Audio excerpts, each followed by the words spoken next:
తెల్ల చీర ఎవరు కట్టుకోమన్నారు? ఎవరు కట్టుకోమన్నారు? ఎందుకు కట్టుకున్నావు? చెప్పు. ఓ, నా కళ్ళ ముందు నుంచి వెళ్ళిపో, వెళ్ళిపో. శ్రీకర్, ఏంట్రా ఏంట్రా నీ పిచ్చి ఆవేశం? దీన్ని చంపేస్తావా ఏంటి? వెళ్ళు నువ్వు. నా మాట వినరా. రారా నువ్వు, పద.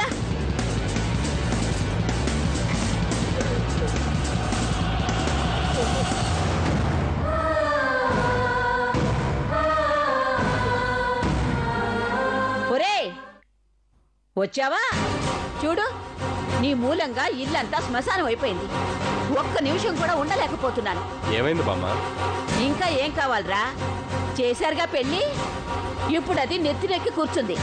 దానికి ఇష్టం వచ్చినట్టు ఆడుతూ వాడిని రాచి రంపాన్ని పెడుతోందిరా. అసలేం జరిగింది?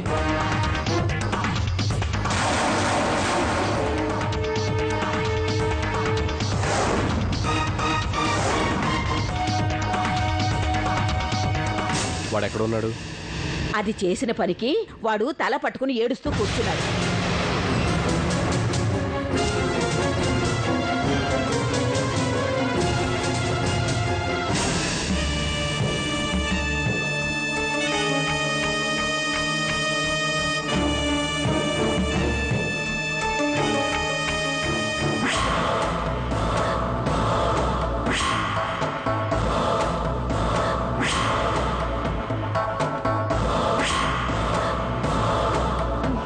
నువ్వు ఇలా చేస్తావని నేను ఎక్స్పెక్ట్ చేయలేదురా.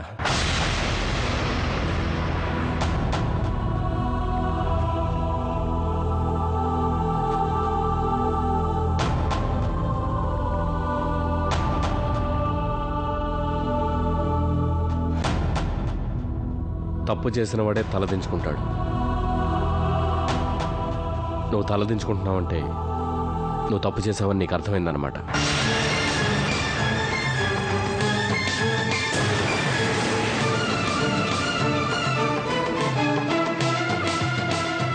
మనిషికి ఆలోచన ఉండొచ్చు, కానీ ఆవేశం ఉండకూడదు. మనసుకు ఆనందం ఉండొచ్చు, కానీ అలజడి ఉండకూడదు. సంసారానికి చిరాకు ఉండొచ్చు, కానీ అది చికాకు పెట్టేలా ఉండకూడదు. నీకు ఇవన్నీ చెప్పే పరిస్థితి వస్తుందని నేను ఎప్పుడు అనుకోలేదు, కానీ వచ్చింది. ఏం చెప్పమంటావు అన్నయ్య? నాకే అర్థం కావట్లేదు. ఇంకా నీకెలా చెప్పమంటావు? అర్చన వల్ల ఆ ప్రాబ్లం వచ్చింది, ఈ ప్రాబ్లం వచ్చిందని చెప్పగలను, కానీ అర్చన ప్రాబ్లం ఎలా చెప్పగలను? ఏంట్రా పెద్ద పెద్ద మాటలు మాట్లాడుతున్నావు? నువ్వేనా ఈ మాట అంటున్నది? అర్చన్ని ఎంత ఇష్టపడ్డావు, తన కోసం ఎంత కష్టపడ్డావు, తనని పెళ్లి చేసుకోవడానికి మమ్మల్ని అందరినీ ఎలా ఒప్పించావు? ఇవన్నీ మర్చిపోయావా? అయినా చిన్న విషయాలను పెద్దవిగా చూడడం ఎప్పటి నుంచి నేర్చుకుంటున్నావురా? ఇది చిన్న విషయం కాదన్నయ్య. నేనేం చేస్తున్నాను నాకే తెలియకుండా పోతుందన్నయ్య. ఎప్పుడో జరిగిన సంఘటన లైఫ్ లాంగ్ ఇలా వేధిస్తుంది అనుకోలేదన్నయ్య. గతాన్ని తవ్వుతూ కూర్చుంటే భవిష్యత్తు ఉండదు, భవిష్యత్తు గురించి ఆలోచిస్తూ కూర్చుంటే వర్తమానం గడవదు. మనిషికి దేవుడు మరుపు అనే గొప్ప వరాన్ని ఇచ్చాడు. ఇప్పుడు మాత్రం అలా ఎందుకు చేయాల్సి వచ్చింది?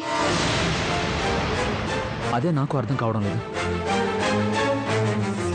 ఏదో నన్ను ఆట పట్టించావన్న కోపంలో చేసుకున్నానే తప్ప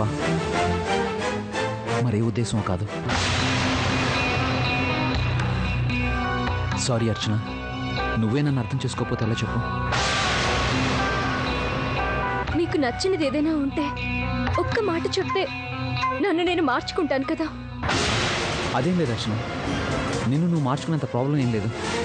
ఒసే పిచ్చికాకి, నిజాలు కనిపెట్టాలని కంకణం కట్టుకున్నావా? నిజాలు కాదు కదా. నీకు ఒక చిన్న క్లూ కూడా దొరకదే.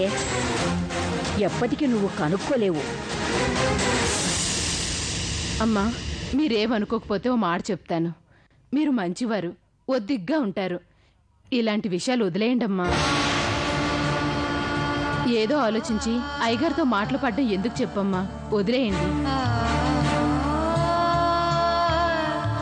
వదిలేస్తాను, అలాగే వదిలేస్తాను.